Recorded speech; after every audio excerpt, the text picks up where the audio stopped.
안녕하세요. 사연 읽어주는 남녀입니다. 오늘도 와주셔서 감사드리며 그럼 오늘의 사연 바로 시작하겠습니다. 도대체 그놈의 아홉수가 뭔지 제가 남편과 결혼하는데 가장 큰 공을 세운 게 바로 그 아홉수였습니다. 연애할 당시 남편은 사귄 지 넉 달밖에 안 됐는데 갑자기 결혼을 하자며 재촉하더군요. 그때 남편 나이는 27, 저는 26이었어요. 너, 나 싫어? 누가 싫대? 그럼 결혼하자. 나 빨리 결혼해야 돼. 왜 이렇게 서두르는데? 엄마가 난리야. 아홉수 전에 결혼해야 된대. 오빠네 어머니야 그럴 수 있지만 오빠도 그런 거 믿어? 아홉수를 믿어서가 아니라 일단은 너가 좋고 그래서 너랑 결혼하고 싶고 기왕 결혼할 거 부모님 마음 편하게 해드리면 더 좋잖아. 그러니까 결혼하자 빨리. 조금 섣부른 감은 있었지만 그렇다고 남편이 신랑감으로 부족한 사람은 아니었어요. 인물도 준수했고 성격도 모나지 않았고 집안도 좋지도 나쁘지도 않은 평범한 사람이었죠. 결혼을 한다고? 하긴 못할 것도 없지 뭐. 그 집에서 아홉수 타령한다며? 우리 집이야 그딴 거 개의치 않지만 사람만 괜찮으면 서둘러 해도 나쁘지 않지. 무엇보다 그 남자 좋은 회사 다니잖아. 엄마는 찬성이야. 아홉수도 아홉수지만 저희 집에서 제 결혼을 적극적으로 찬성한 이유는 남편의 직장 때문이었습니다. 남편이 다니던 회사는 꽤 유명한 중견기업이었는데요. 당시 그 회사 이미지가 엄청 좋았거든요. 그래서 친구들도 많이 부러워했어요. 진짜 좋겠다. 안 그래도 우리 아빠 그 회사 주식 많이 갖고 있어. 부럽다. 네 신랑한테 얘기해서 우리 소개팅 좀 시켜달라고 해. 새끼 좀 쳐. 그렇게 아홉수 되기 전에 후다닥 결혼식을 올렸고 허니문 베이비로 아들을 낳은 후 이어서 2살 터울로 딸도 낳았습니다. 남편은 직장 생활을 꽤 성실히 해서 제때제때 승진도 했고요. 아이들 대학 들어갈 때까지는 별 문제 없이 잘 살았습니다. 그런데 아무리 뼈를 묻겠다 충성 다짐했던 회사도 오래 다니다 보니 뼈 묻을 자리 찾기가 하늘의 별따기더군요. 나 입사 동기 이용식 알지? 그 친구 지난달에 퇴사했어. 어머, 왜? 잘린 거야? 아니, 지가 관뒀어. 회사 생활 지겹다고 중장비 자격증 따겠대. 하긴 여러 번 승진에 밀렸잖아. 직장 생활에 정 떨어질 만도 하다. 그래서 말인데 나도 회사 관둘까 봐. 무슨 소리야? 몇 년만 버티면 정년인데. 정년 채운다고 누가 상 줘? 일찌감치 때려치우고 제2의 인생 시작하는 게 낫지. 솔직히 정년 채우다가는 제명에 못 살 것 같아. 사실 그전까지 별말 없어서 남편의 회사 생활이 힘든 줄 몰랐어요. 워낙 둥글둥글한 성격이라 두루두루 잘 지내는 줄 알았거든요. 세상에 쉬운 회사 생활이 어딨냐. 저 자식 먹여 살려야 되니까 이 약 물고 참는 거지. 근데 이 나이 되니까 힘들다 못해. 괴로워. 기껏 잘 돼야 임원 자리 하나 차지하는 건데 딱 봐도 나한테까지는 안 올 것 같아. 당신은 모를 거야.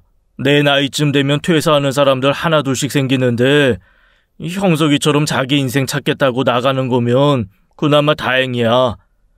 아파서 퇴사하는 사람들도 되게 많아. 작년에만 암 진단 받고 퇴사한 사람 2명이나 돼. 암이란 얘기를 들으니 가슴이 철렁 내려앉았습니다. 그게 남의 집 얘기만은 아닐 수도 있으니까요. 그러다 보니 남편의 선택을 무조건 말릴 수 없더라고요. 당시 큰아이는 휴학하고 군대에 가 있는 상태였고 딸아이는 학교 기숙사에 들어가 있었기에 달랑 저희 부부만 함께 살고 있던 터라 며칠간 그 문제에 대해 많은 얘기를 나눴습니다. 회사 관두면 뭐 하려고? 생각해 둔 건 있어? 나 고향 내려가고 싶어. 그 시골을? 아직 아버지 엄마 계시니까 더 늦기 전에 가까이 살면 좋잖아. 못했던 아들 노릇도 하고. 거기 가서 뭐 하게? 농사라도 짓게? 못할 거 뭐 있어. 우리 아버지 평생 하신 일이고 지금도 하고 계시잖아. 사실 당신한테는 말 안 했는데 나 그동안 공부 많이 해놨어. 당신이 안 내려간다고 하면 뭐 나 혼자라도 내려갈 거니까 그런 줄 알아. 말릴 수가 없더라고요. 이미 제 의견은 중요하지 않았습니다. 남편은 저와 상의를 하는 게 아닌 통보를 하고 있었으니까요. 물론 제 입장에서는 싫다, 죽어도 싫다, 고향 내려가려거든 당신 혼자 가라라고 할 수 있었습니다. 하지만 그럴 수가 없더라고요. 왜냐하면 그 순간 남편의 얼굴을 유심히 봤는데 참 많이 늙고 지친 모습이더군요.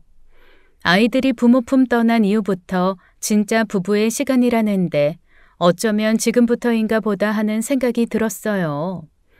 시부모님은 젊어서부터 농사를 지으셔 남편과 신우 대학 공부까지 시키셨습니다. 배움이 많지 않고 억척 같은 면도 있으셨지만 저에게 늘 잘해주셨고 그은한 시집살이나 아들 모세도 없으셨어요.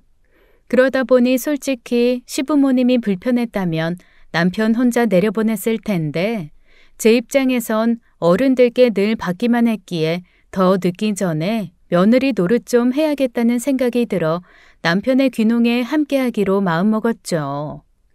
시댁 내려갈 때마다 보던 2층짜리 자그마한 단독주택이 하나 있었는데요. 볼 때마다 빨래도 널려있고 마당에서 고추도 말리고 어떤 때는 집 앞에 자동차도 주차돼 있곤 했는데 몇 해 전 설 명절에 내려갔더니 이상하게도 썰렁한 분위기가 났습니다. 어머니, 저 집에 이제 사람 안 살아요? 네 아버지 친구 내외가 살았는데 몇 년 전에 바깥 양반 돌아가시고 그 후로는 할머니 혼자 살았거든. 근데 치매가 왔어. 여러 번 집 나갔다가 실종돼서 그때마다 난리도 아니었다. 결국 얼마 전에 서울 사는 딸내미가 모셔갔지. 그럼 이제 저 집은 어떻게 해요? 어떡하긴 뭘 어떡해. 그냥 저렇게 비워두는 거지. 찾아보면 이 동네 빈집들 많아. 다들 자식들 옆으로 떠나고 아예 세상 떠나는 사람들도 있고 팔려고 내놓는다고 해도 누가 저걸 사겠냐. 어머님 말씀대로 허허 벌판에 떡하니 있는 농가를 누가 사겠어요. 바로 제 남편이나 되니까 샀죠. 네, 남편은 그 집을 바로 매입했고 거의 집값에 육박하는 돈을 들여 리모델링까지 했습니다. 솔직히 리모델링 해놓고 보니 좋긴 하더군요. 그렇게 저희 부부는 서울 아파트를 전세 놓고 시댁 옆으로 이사를 했어요. 시부모님도 은근히 좋아하셨고요. 남편도 부모님 곁으로 오니 한결 마음이 편해 보였습니다. 아, 좋다. 바로 이거야. 내가 그동안 이 냄새를 얼마나 그리워했는데. 우선 며칠간은 좀 쉬어. 저수지 가서 낚시도 하고 책도 읽고 밭일은 천천히 시작해도 되잖아. 모르는 소리 마. 그게 그렇지가 않아요. 밭일이든 논일이든 하고 싶을 때 하는 게 아니거든. 그때 철에 맞춰야 해야지. 그래서 당장 잡초 정리부터 해야 돼. 오랜만에 몸 쓸 생각하니까 기분 좋다. 그러나 그 좋은 기분은 딱 하루뿐이었습니다. 맨날 책상 앞에 앉아 일하던 사람이 하루 종일 땡볕 아래에서 허리 숙여 일하려니 그게 어디 쉽겠어요. 첫날부터 죽겠네 하더니 급기야 나을 때 되던 날엔 알아눕더라고요. 당신 솔직히 말해봐. 여기 내려온 거 벌써부터 후회되지? 후회는 무슨 후회야. 뭐 안 하던 일 하니까 몸이 놀라서 그런 거지. 아니, 나 아직 건강해. 금방 회복할 거야. 금방 회복할 것 같지 않은데. 당신 어젯밤에 자면서 엄청 앓았어. 끙끙 소리를 얼마나 많이 내던지. 앓긴 누가 알았다고 그래. 아이, 짜증나니까 잔소리 좀 그만해. 몇 마디 하지도 않았는데 무슨 잔소리야? 어디 진짜 잔소리 좀 해봐? 으이구, 나이가 50이 넘었는데 여태 청춘인 줄 알았냐? 맘만 먹으면 다 될 줄 알았지? 평소에 운동도 안 했으니 이제 노인네 다 된 거지 뭐. 제대로 씨나 뿌리면 다행이겠다. 아니야, 아이, 나 할 수 있어. 그래, 어디 한번 지켜보겠습니다. 일단 일어나 밥부터 드셔. 됐어. 안 먹어. 자존심을 약간 건드렸더니 실제로 다음 날부터 다시 밭일을 시작하더군요. 오랜만에 보는 남편의 귀여운 모습이었어요. 저희 부부의 귀향 소식을 듣고 득달같이 달려온 사람이 있었습니다. 오빠, 언니, 웰컴 백! 남편의 하나밖에 없는 동생 신우였죠. 남편 말로는 어려서부터 똑똑하기로 유명해서 초중고 내내 반에서 1등만 했고 대학도 남편보다 훨씬 좋은 대학교에 들어갔대요. 그래서 부모님이 신우에게 걸었던 기대가 엄청 컸는데 그 기대가 무색하게 대학 졸업하자마자 속도 위반으로 결혼을 해버린 거예요.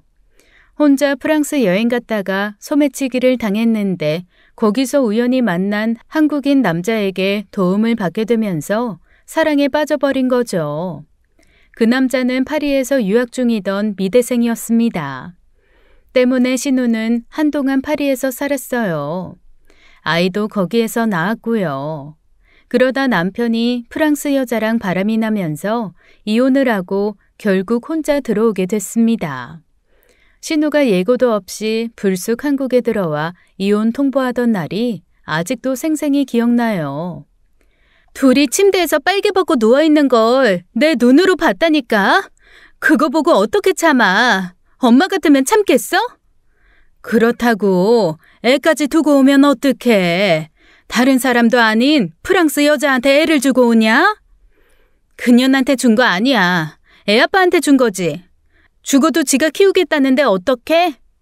그러고도 네가 애미냐? 그 어린 걸 내려놓고 와?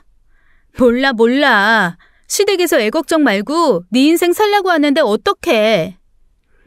그때 신우네 시댁이 알아주는 부잣집이어서 위자료도 꽤 받은 걸로 알아요. 그러다 보니 경제적으로 여유 있는 집에서 애를 책임지는 게 맞다는 결론을 내린 것 같더군요.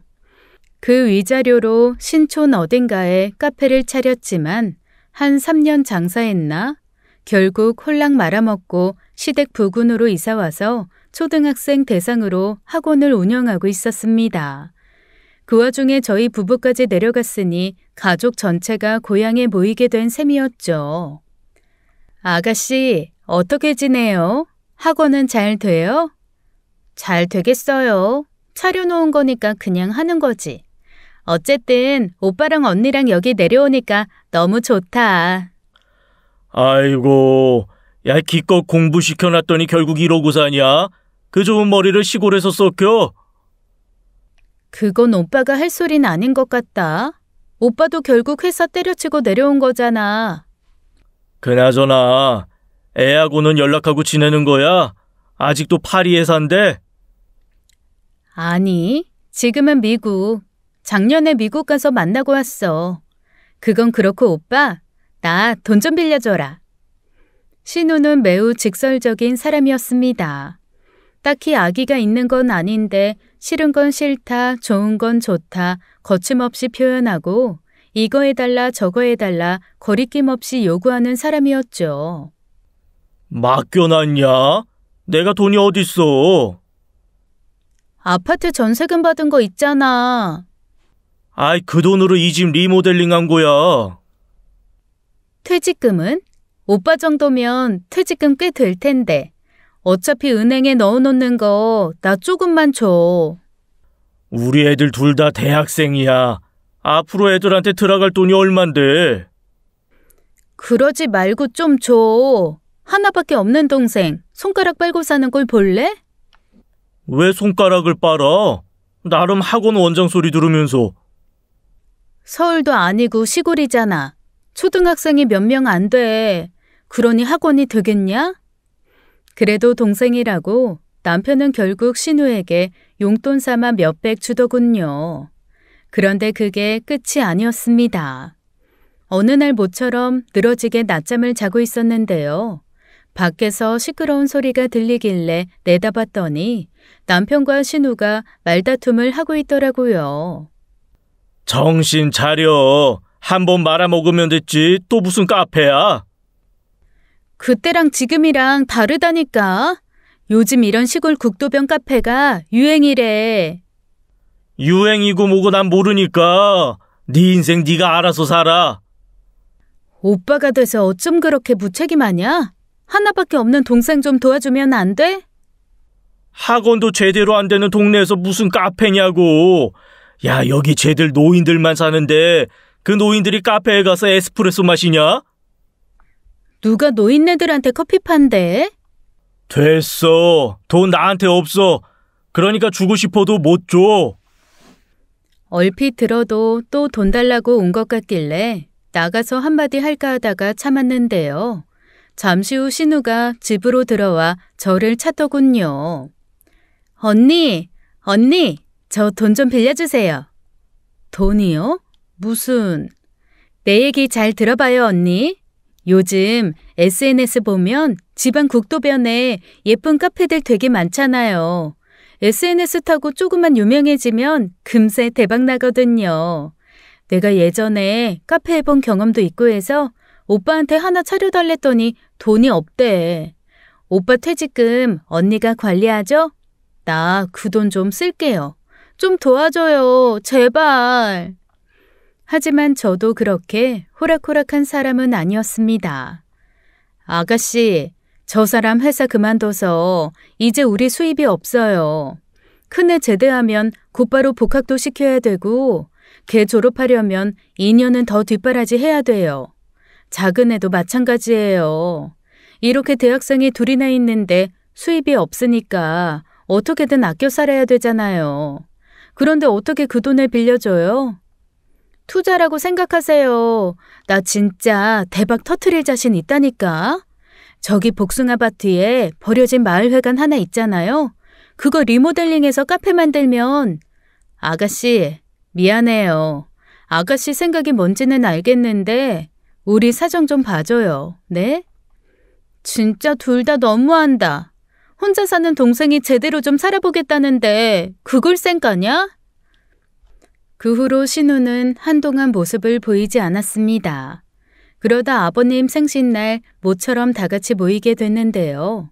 신우가 남편과 저를 못 본 척하는 걸 보신 아버님이 먼저 한 소리 하셨어요. 아, 니들 싸운 거냐? 싸우긴 뭘 싸워. 나 같은 게 싸울 주제라도 돼? 집안 망신시킨 딸이라고 사람 취급도 안 하는데. 사람 대접받고 싶으면 똑바로 살아. 내가 뭘 어쨌다고 그래? 똑바로 살라니. 내가 어디 가서 도둑질을 했어? 아니면 도박을 했어? 그러는 오빠 너는 얼마나 잘 살았길래 이런 총구석에 다시 내려왔냐?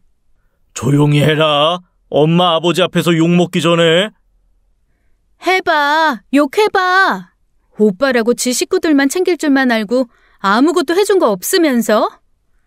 남편과 신우가 투닥거리는 모습은 매우 흔한 일이어서 굳이 제가 끼어들 필요가 없었습니다.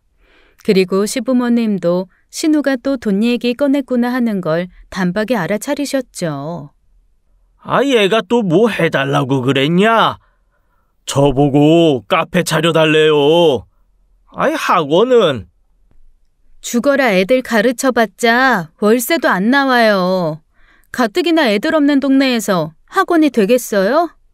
기껏 있는 애들도 다들 서울 올려보내 공부 못 시켜 안달이잖아요. 여기서는 공부 못하나 뭐? 하여간 다들 꼴값이야 꼴값.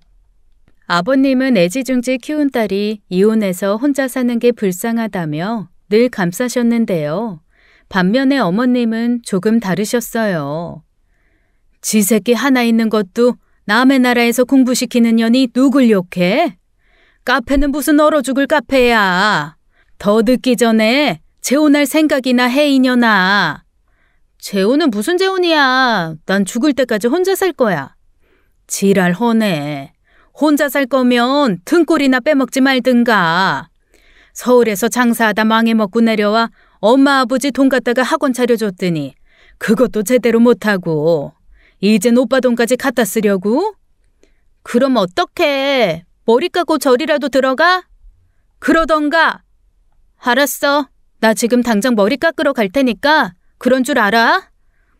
그렇게 절에 들어가겠다고 밥상머리를 박차고 나간 신우가 다시 모습을 보인 건 정확히 석 달 만이었습니다. 기가 막힌 건 스님이 되겠다고 갔던 사람이 임신을 해왔더군요. 8주 됐대요. 어떤 남자예요? 우리 학원생 아빠. 이혼한 지 3년 됐대요. 학부모 상담하다 눈 맞았지 뭐. 나름 공무원이에요. 면사무소 다녀요. 지난번에도 그러더니 이번에도 결혼하기 전에 애부터 갔냐? 순서가 뭐가 중요해. 잘 살면 되지. 안 그래요, 언니? 신우 재혼 발표는 한편으론 기쁘면서도 또 다른 한편으론 걱정거리를 잔뜩 안겨주었습니다. 워낙 자유분방한 사람이라 애딸린 남자랑 잘 살 수 있을지, 또 나이 40에 임신을 했기에 출산까지 잘 버틸 수 있을지, 무사히 아이를 낳는다 해도 배다른 아이들을 잘 키울 수 있을지, 걱정거리가 꼬리에 꼬리를 물고 이어졌죠. 그런데 의외로 모든 게 순탄했습니다. 입덧도 거의 없었고요. 출산도 아이와 산모 모두 건강하게 잘 이뤄졌죠. 그 후 곧바로 학원을 정리하고 두 아이 엄마로 자기 역할에 최선을 다하더군요. 시부모님도 매우 만족해 하셨어요. 그렇게 모든 게 안정되면서 비로소 제대로 된 전원 생활을 만끽하나 했습니다. 그런데 이번엔 아버님이 사고를 치셨어요. 말 그대로 사고였어요. 교통사고요. 늘 그렇듯 새벽 일찍 일 나가셨다가 새참으로 막걸리를 드시고 술이 덜 깬 상태에서 경운기 몰고 집으로 돌아오는 길에 주차되어 있는 자동차를 쭉 긁으셨다네요. 문제는 그게 다가 아니었습니다. 아버님 딴에는 마음에 걸렸던지 차 문틈에 10,000원짜리 한 장을 끼워놓고 오셨는데 그 장면이 블랙박스에 생생하게 찍혀 신고가 들어온 거예요. 그러게 내가 술 마시고 경운기 몰지 말라고 했잖아요. 명체촉한다고. 매일 아침 저녁으로 몇십 년을 다닌 길인데 막걸리 조금 마셨다고 집을 못 찾겠어. 그럼 조심해서 올 것이지 왜 남의 차는 긁어? 그래서 돈 놓고 왔잖아. 돈 10,000원으로 어떻게 차를 고쳐요? 자전거 고치는 것도 10,000원은 넘겠네. 그 참 그만 좀 쫑알대. 사람이 죽기랬어. 농사를 망치기랬어. 그깟 건 물어주면 될 거 아니야, 물어주면. 하지만 물어주기엔 너무나도 큰 돈이었습니다. 아버님이 쭉 긁은 차는 벤츠 지바겐이었거든요. 무려 2억이 넘는 차였습니다. 아니, 그 양반들은 왜 시골길에 그 비싼 차를 세워뒀다냐? 사진 찍는 걸로 먹고 사는 사람들이래요. 이 동네 출사 왔다가 자동차 잠시 세워두고 야산에 가서 사진 찍으러 갔었대.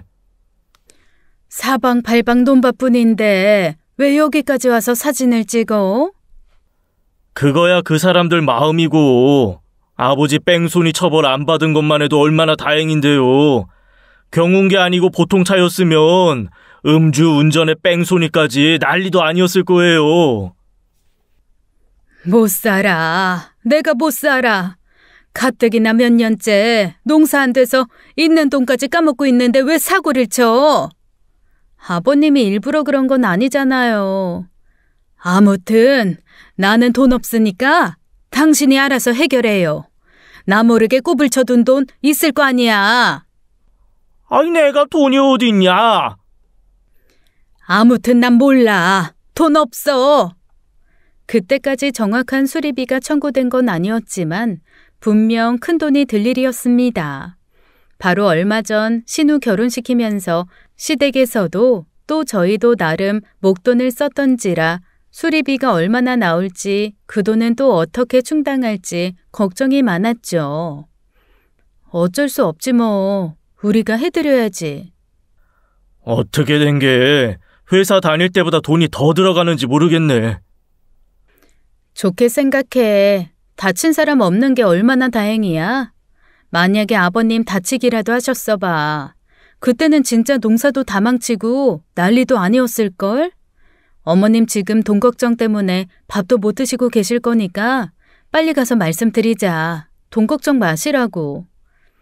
사실 안 써도 되는 돈 쓰는 일만큼 속 쓰린 일도 없잖아요.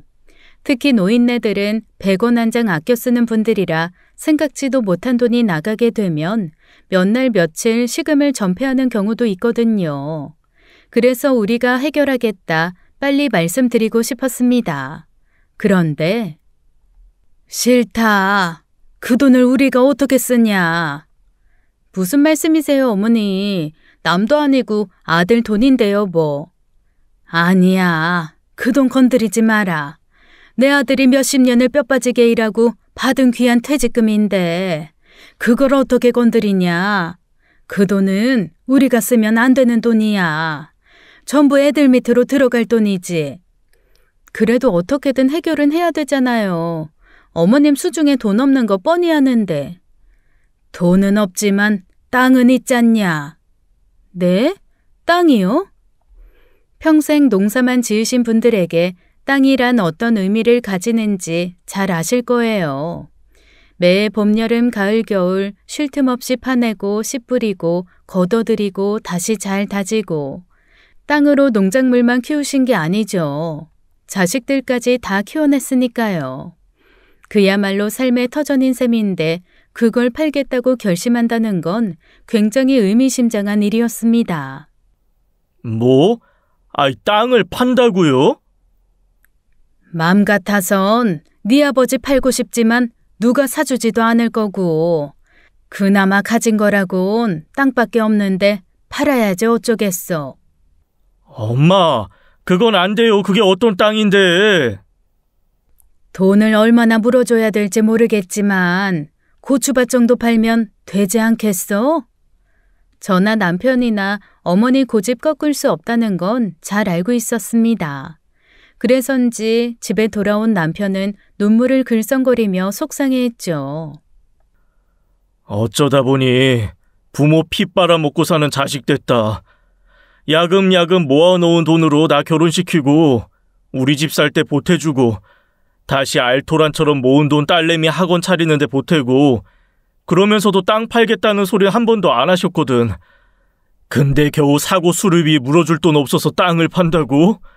야, 난 여태 뭐 했냐. 엄마한테 목돈 한 번을 드린 적이 없네. 저도 마음이 너무 안 좋았어요. 남편 말이 맞아요. 시댁이 그 동네에서 가장 큰 땅을 갖고 있었기에 여태 그 자부심으로 살아오셨고 물려받은 그대로 자식들한테 주고 갈 거라고 입버릇처럼 말씀하셨거든요. 다시 말해 시부모님이 땅을 판다는 건 당신들의 자존심을 파는 일이었습니다. 속상한 마음에 혼자 소주를 2병이나 비우고 잠든 남편을 보니 마음이 안 좋더라고요. 그래서 어떻게든 어머니 고집을 꺾어야겠다는 생각으로 다음날 다시 시댁을 찾았죠. 어머니, 이번만 저희 말대로 하세요. 마지막이라고 생각하시고요. 네? 싫다. 이미 복덕방에 얘기해놨다. 그러지 마시고 이번 딱 한 번만요. 어머니 고추 농사 좋아하셨잖아요. 앞으로 심심해서 어쩌시려고요? 어떻게든 어머니를 설득시키고 싶었습니다. 그런데 어머니는 생각지도 못한 얘기를 하시더군요. 너, 내가 단지 돈 때문에 땅 파는 거라고 생각하니? 돈 때문이 아니면요? 물론 돈 쓸 일이 안 생겼으면 안 팔겠지. 그런데 마침 이런 일이 생기니 내 마음이 더 굳어진 거다. 나 이제 밭일이 힘들다. 그래도 아직까지는 문제없이 농사 지었는데 앞으로는 자신이 없어. 이참에 다 팔고 땅 판 돈으로 요양원 같은 데 들어가서 살고 싶다. 요양원에요? 그런 데 가면 삼시세끼 밥도 주고 그런다며. 요즘 여기저기 요양원 많잖아. 어머니, 요양원이란 곳은요, 어머니 같은 분은 받아주지도 않아요. 왜 안 받아줘? 돈만 주면 되는 거 아니야? 요양원은 어머니처럼 건강한 분들이 가는 곳이 아니에요. 혈압 조금 높으신 거 말곤 딱히 아픈 데도 없잖아요. 요양원이란 곳은 중증 치매 노인이나 거동 불편한 분들만 가는 곳이에요. 그러니까 농담으로라도 요양원 간다는 말 하지 마세요. 아이고, 이놈의 팔자. 끝까지 밭일만 하다가 죽겠구만. 일단 수리비 청구되는 거 보고 저희가 처리할 거니까 그런 줄 아세요. 어떻게든 어머니 걱정을 덜어드리고 싶었습니다. 그놈의 돈이 뭔지 이럴 줄 알았으면 서울 살 때 나도 돈 좀 벌 거라는 후회를 하며 집에 돌아와 습관처럼 통장 정리를 했습니다. 그런데 뜻밖의 해결책이 바로 통장 내역에 있더군요. 꽤 오래전 아버님이 경운기를 새로 사시고 고사를 지낸다며 막걸리를 사다 부으셨어요. 그때 그 모습을 보면서 나눴던 얘기가 생각났습니다. 아버님, 무탈하게 오래오래 타셔야 돼요. 아이, 그러려고 먹기도 아까운 막걸리 붓는 거 아니냐? 이게 내 목숨줄이나 다름없으니까. 막걸리만 믿을 수는 없으니까 제가 막걸리보다 더 확실한 부적 사드릴게요. 혹시 사고가 나더라도 보상받을 수 있게 제가 보험 들어드릴게요. 네, 그때 제가 아버님 경운기 앞으로 보험 들어놓은 게 있었습니다. 자동차 보험처럼 1년마다 한 번씩 보험료가 나갔는데 마침 제가 통장 정리했을 때 그 해 보험료가 빠져나갔더라고요. 곧바로 보험사에 전화 걸어 문의했더니 다행히 보상이 된다더군요. 로또에 맞은 듯한 기분이었습니다. 그 길로 다시 시댁으로 달려가 어머님께 말씀드렸더니 그래? 네가 그런 걸 해놨어? 네, 그러니까 우리 돈 안 써도 된다고요. 어머니, 빨리 복덕방에 전화하셔서 땅 안 판다고 하세요. 그래, 알았다. 지금 전화하시라니까요. 당장 임자가 나타난 것도 아닌데 서두를 거 뭐 있냐. 이따 전화할 테니까 어서 가봐라. 아무튼 고맙다. 내 땅은 아니지만 그래도 지킬 수 있다고 생각하니 정말 좋더라고요. 모처럼 며느리 노릇 제대로 한 것 같아 어깨도 익숙해졌어요. 그런데 참 이상했습니다. 일이 다 해결됐는데도 어머니는 땅을 팔겠다는 의지를 굽히지 않으셨어요. 대체 왜 그러시는 걸까 좀 자세히 살펴볼 필요가 있었습니다.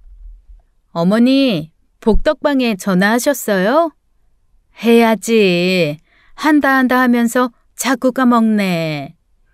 말은 이렇게 하셨지만 어머니 평소 성격에 비추어 보면 절대 그런 걸 까먹을 분이 아니셨어요. 그리고 한 가지 더 이상한 점이 있었습니다. 한참 밭일에 손이 많이 갈 때였는데 어쩐 일인지 밭에 잘 나가지도 않으시더군요. 세상 그 누구보다도 성실하고 부지런한 분이 그러시니까 정말 이상하더라고요. 문득 덜컥 겁이 났습니다. 여보, 이따 읍내 다녀오는 길에 부동산에 들러서 어머니 땅 안 판다고 당신이 얘기 좀 하고 와. 엄마 아직도 전화 안 했대?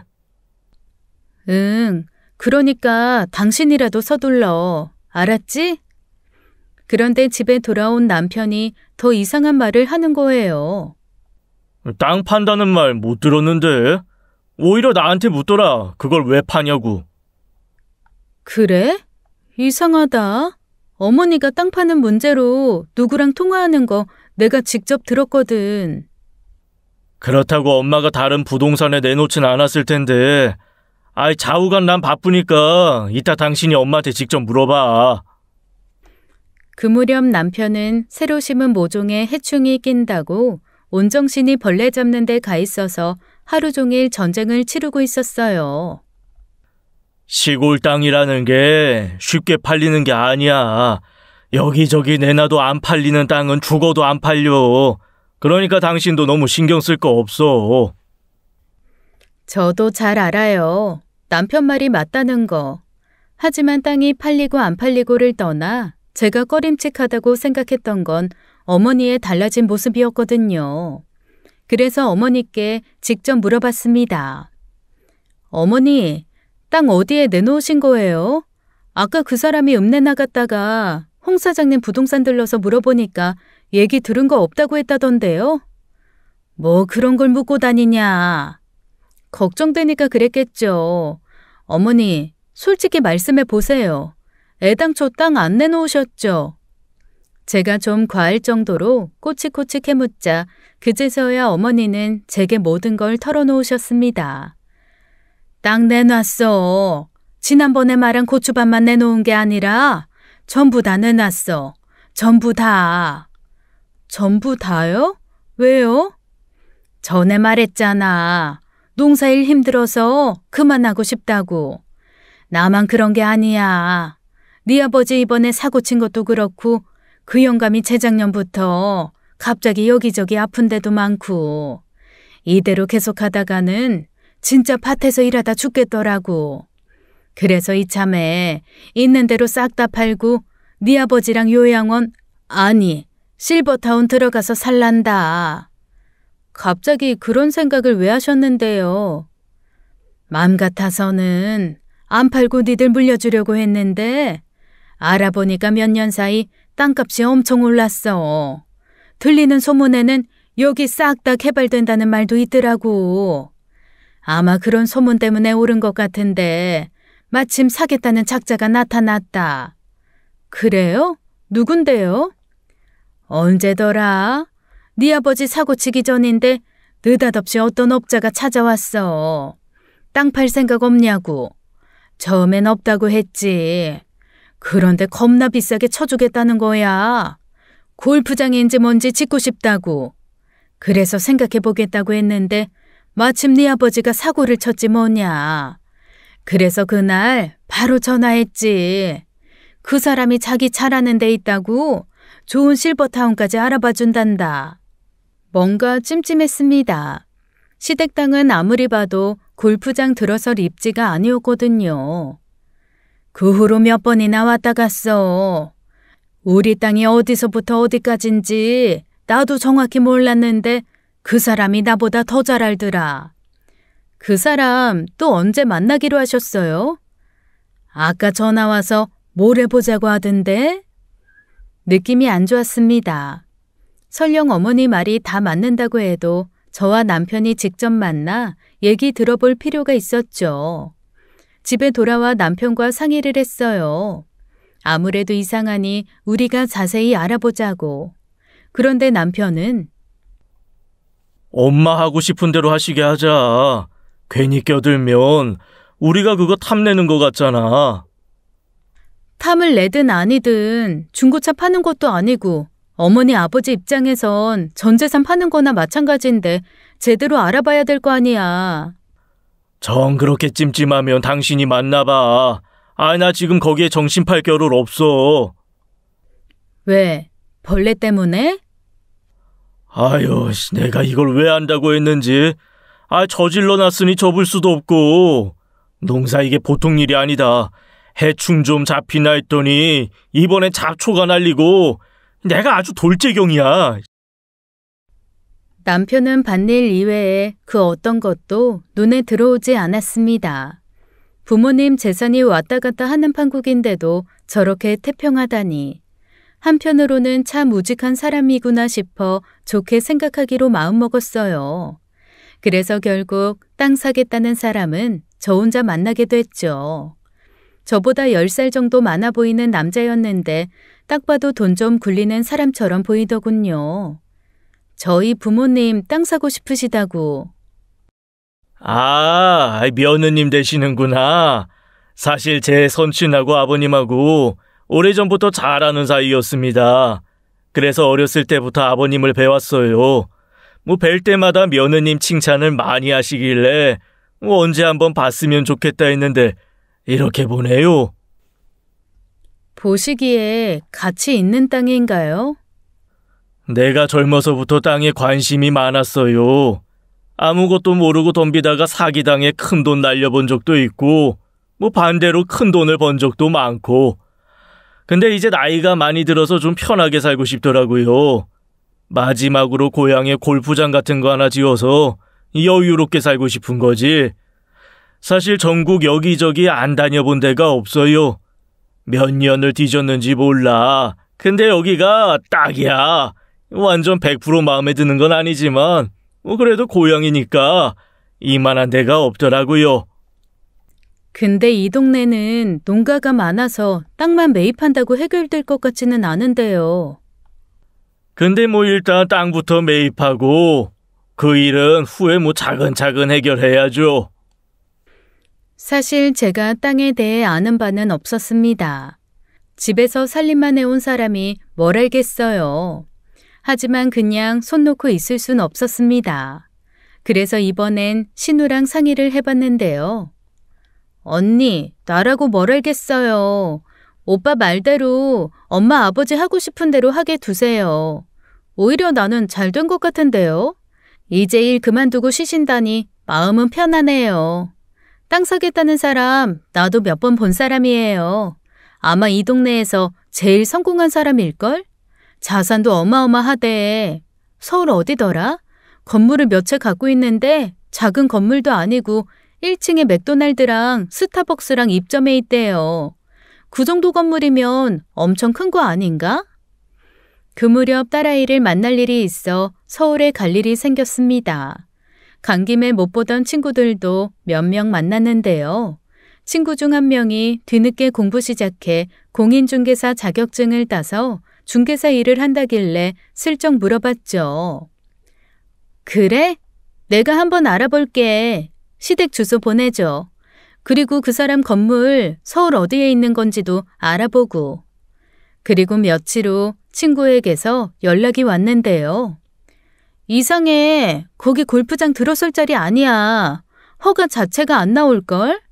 그리고 건물도 그 사람이 명의 아니던데? 알아보니까 건물주가 연예인이야. 아무리 생각해도 좀 이상한 것 같으니까 만나서 이것저것 더 물어봐봐. 나도 조금 더 알아볼게. 그 길로 시댁으로 달려갔어요. 땅 사겠다는 그 남자가 마당에 앉아 아버님과 술을 마시고 있더군요. 아이고, 며느님 오셨네. 아버님이랑 기분 좋게 막걸리 한잔하고 있었습니다. 이 녀석이 내 친구 아들이야. 먼저 간 지 아버지한테 효도 못했다고 나한테 이렇게나 잘한다, 야. 아버지 친구면 아버지랑 다름없죠, 뭐. 아버님은 이미 많이 취하신 상태여서 몸도 제대로 못 가누고 계셨습니다. 아버님, 너무 많이 취하신 것 같은데 일단 들어가서 누우세요. 아버님을 자리에 눕히고 나와 그 사람과 독대를 하게 됐어요. 알아보니까 이 동네는 골프장 허가가 안 난다던데요. 입지 조건 자체가 안 된다고 해요. 아이고, 며느님도 참. 세상에 안 되는 일이 어디 있습니까? 뭐든 마음만 먹으면 다 됩니다. 저 여기 아는 사람 많아요. 친한 국회의원도 여러 명 되고요. 작정하고 여기저기 얘기 넣으면 다 해결됩니다. 순간 느낌이 팍 오더라고요. 이 사람 뭔가 이상하다. 솔직히 말씀드릴게요. 이 땅은 저희 시부모님 전 재산이거든요. 그래서 팔더라도 제대로 알아보고 팔아야 될 것 같아서요. 시세보다 후하게 쳐주시고 부모님 들어갈 실버타운까지 알아봐 주신다니 감사하긴 한데요. 혹시라도 나중에 불미스러운 일이 생기면 어쩌나 우려가 되는 것도 사실이에요. 아이고, 참 얘기 듣자니 좀 그러네. 내가 돌아가신 아버지 친구한테 사기라도 칠까봐. 저는 사기라는 말 한 적 없는데요. 며느님 마음은 알겠는데 말 나온 김에 나도 솔직히 얘기하겠습니다. 이 집 아들, 딸도 가만히 있는데 왜 며느님이 나서서 이러시는지 모르겠네. 이미 부모님과 다 된 얘기고 내 쪽에서 편히 봐드리는 게 한둘이 아니에요. 그러니까 며느님은 이 일에서 빠져주세요. 이건 부모님과 제가 알아서 할 문제니까. 네? 남자는 불쾌하다는 표정을 짓더니 자리에서 일어나 가버렸습니다. 그 후 그 남자의 실체를 알게 된 건 정확히 일주일 후였어요. 밤 12시가 다 돼서 친구에게 전화가 걸려왔습니다. 야, 내가 알아봤는데 안 돼. 그 사람 꾼이야, 꾼. 꾼이라니? 사기꾼. 전과가 무려 5범이다. 작년까지 교도소에 있다가 나왔대. 서울에서 2번 사기 쳐먹고 이젠 조직적으로 시골 노인들 등쳐먹고 다니는데 요전에 들어갔던 것도 어떤 노인네 속여서 땅을 해먹었는데 그 노인네가 사기당한 거 알고 화병 나서 죽었단다. 수법이 완전 똑같아. 고급 실버타운 알아봐주겠다. 노후 편하게 보낼 수 있게 해주겠다. 그렇게 노인들 속여먹는 거지. 그리고 진짜 중요한 거는 매번 친구 아들이라고 접근한대. 그러니까 절대 속지 마. 시부모님께 빨리 말씀드려. 전화를 끊고 시댁으로 달려갔습니다.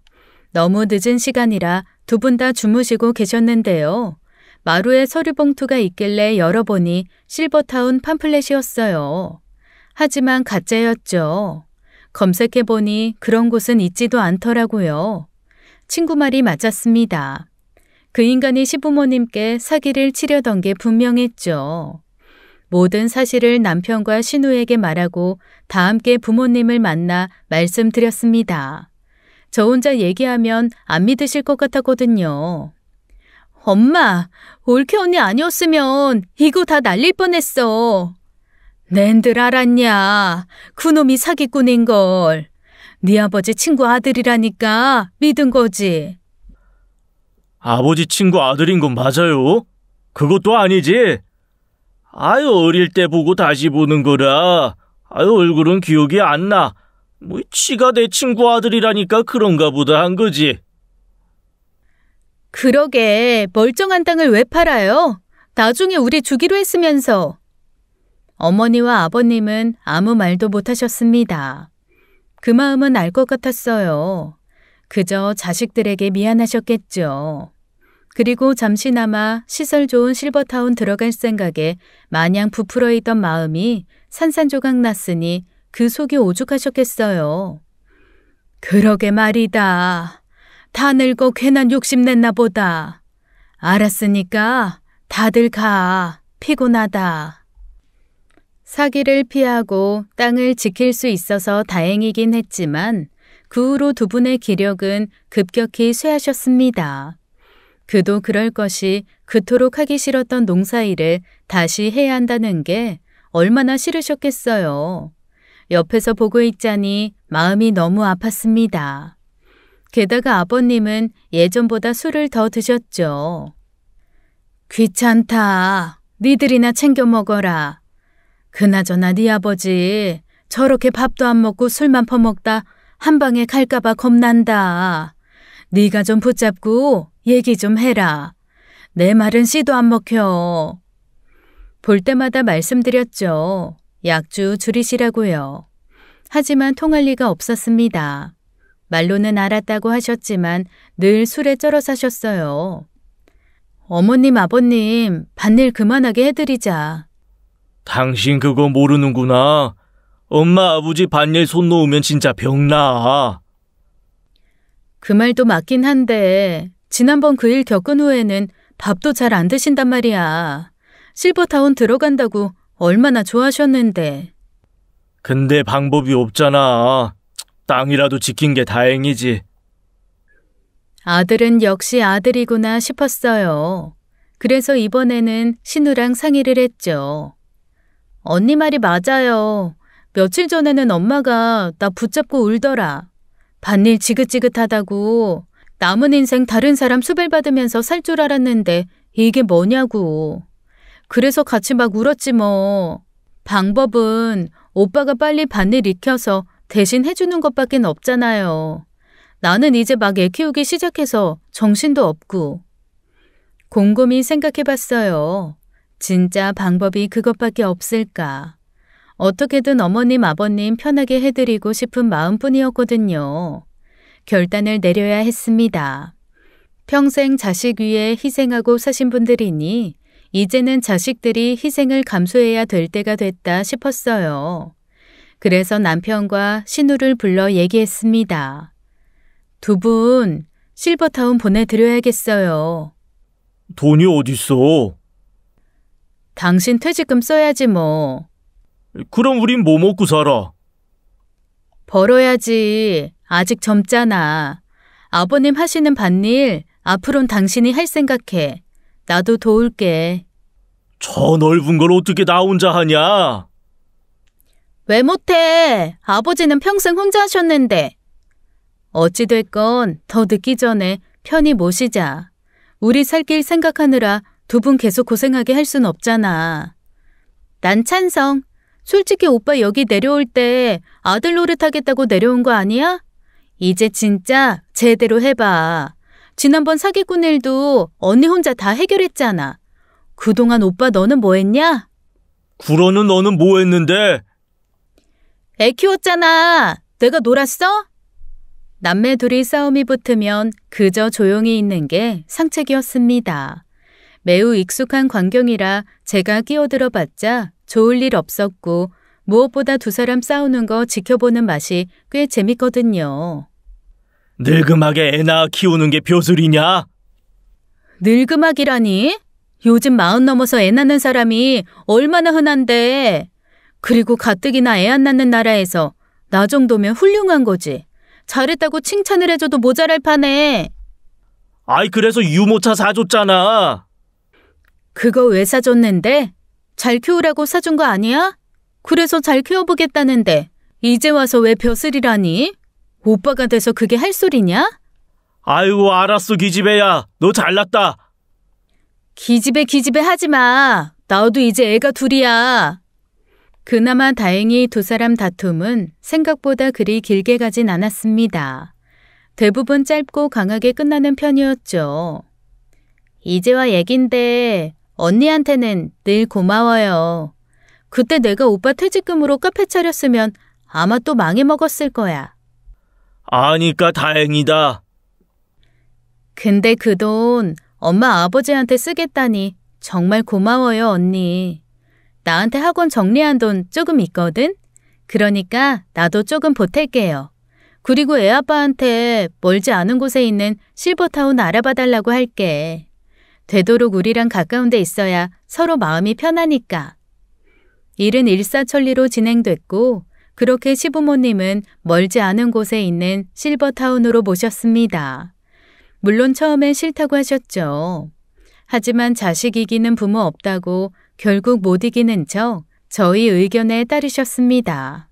아이 밭은 어떡이야. 그냥 놀게 둘 수는 없는데. 오빠 있잖아. 오빠가 알아서 한대요. 그러니까 아버지 아무 걱정하지 마세요.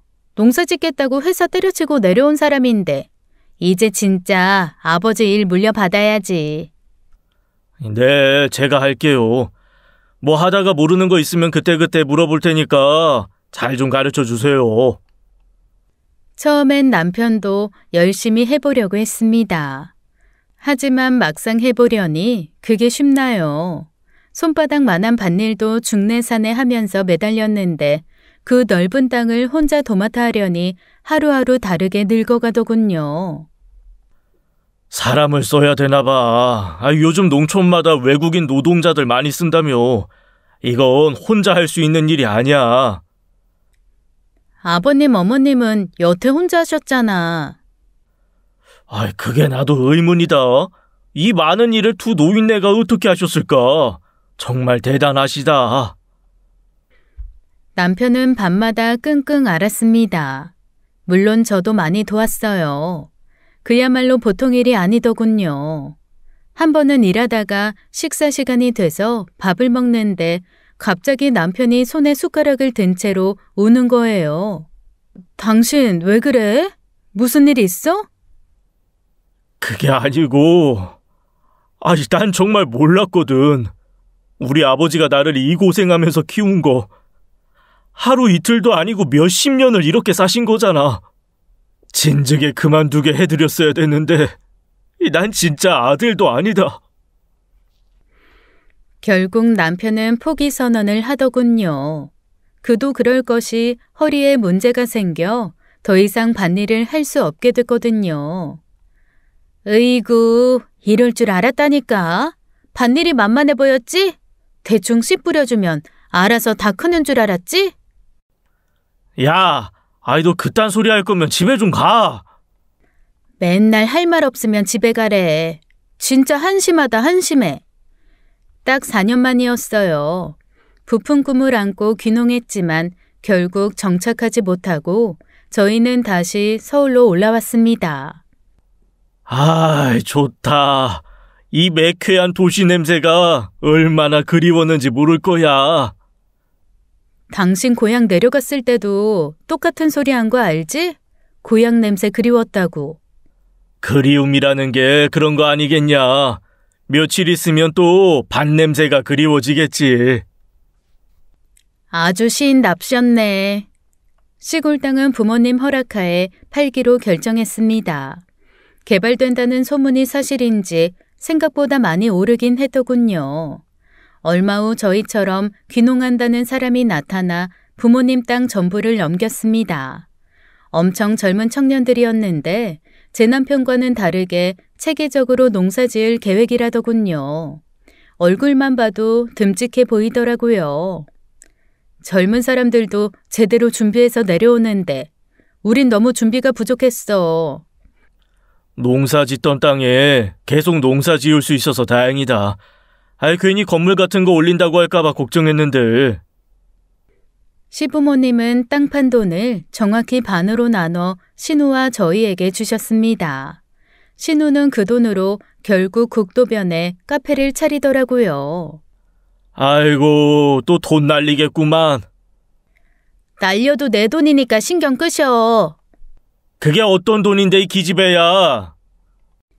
기집애 하지 말랬지. 글쎄요. 이번에도 진짜 돈만 날릴지 어떨지는 모르겠어요.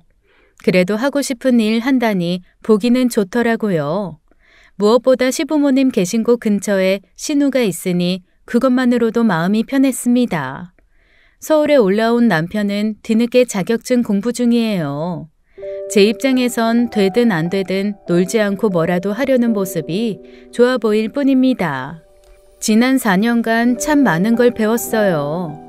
신우를 통해 천방지축 자유분방하게 살아도 행복할 수 있다는 걸 배웠고, 남편을 통해 별거 아닌 줄 알았던 농사라는 게 아무나 할 수 없는 위대한 일이라는 걸 배웠고, 무엇보다 그동안의 시부모님 노력이 진짜 숭고하다는 걸 배웠습니다. 두 분은 실버타운에서 편하게 잘 지내고 계세요. 많이 늦었지만 효도다운 효도한 것 같아 참 뿌듯합니다. 길고 긴 제 얘기 들어주신 분들, 댁내 어르신들도 모두 건강하고 행복하시길 기원하며 이만 마치겠습니다. 감사합니다. 지금까지 사연 읽어주는 남녀였습니다. 끝까지 시청해주신 여러분 감사드리며 저희는 다음 사연으로 돌아올게요. 감사합니다.